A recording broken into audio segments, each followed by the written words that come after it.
Happy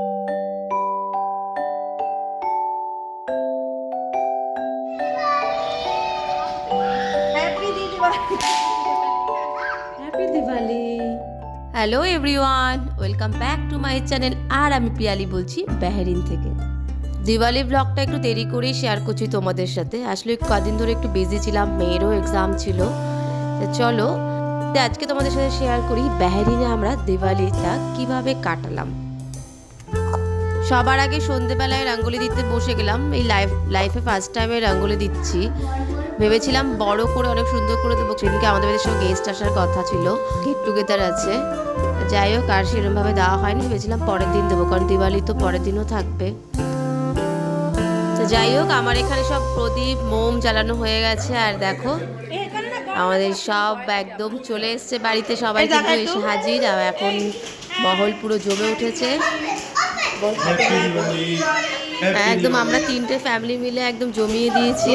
আর দেখে রাখো বাচ্চারা ভীষণ ব্যস্ত তাদের নিজেদের কাজে।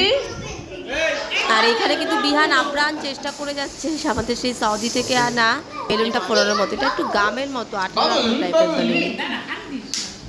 আমরা এবার নিচে চলে আসলাম বাজি ফাটানোর জন্য, কিন্তু যে পরিমাণে হাওয়া দিচ্ছে আমরা তো বুঝতেই পারছি না বাজিটা কোথায় ফাটাবো। এই দেখো সুকি ভাইয়া কিন্তু একদম গান নিয়ে রেডি।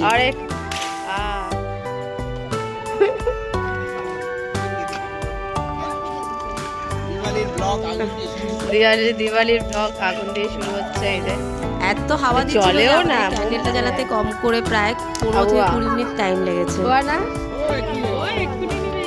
যাই হোক, আর বাইরে আমরা রিস্ক নিয়ে ভেতরেই চলে আসলাম পার্কিং এরিয়াতে বাজি ফাটানোর জন্য।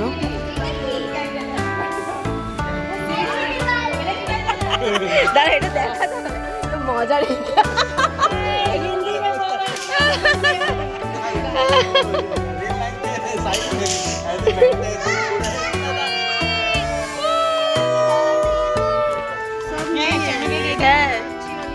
चरखा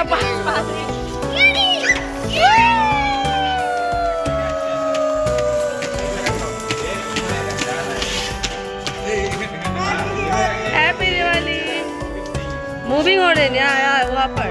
हाँ, इसके हाथ में जाता।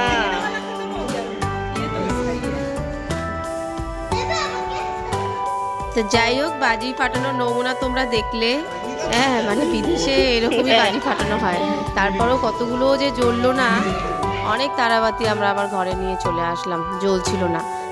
যাই হোক, এখানে এবার আমরা ডিনারের ব্যবস্থা করতে বসে গেছি। এটা যেহেতু গেট টুগেদার, তাই এক একজন এক একটা খাবার বানিয়ে নিয়ে এসছে। এখানে স্যালাড আছে, ধনিয়া চাটনি আছে, চিকেন চারঘা, কাপুস, চিকেন কারি, পরাঠা, আলুর দম, লুচি। মাঝখান থেকে আমাদের সুকি ভাইয়া সে পুরো দিনে ইয়াহু গানটা চালিয়ে দেখো, হাসতে হাসতে আমরা পাগল ওর ডান্স স্টেপ থেকে।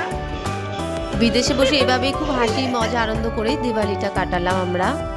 Very very happy.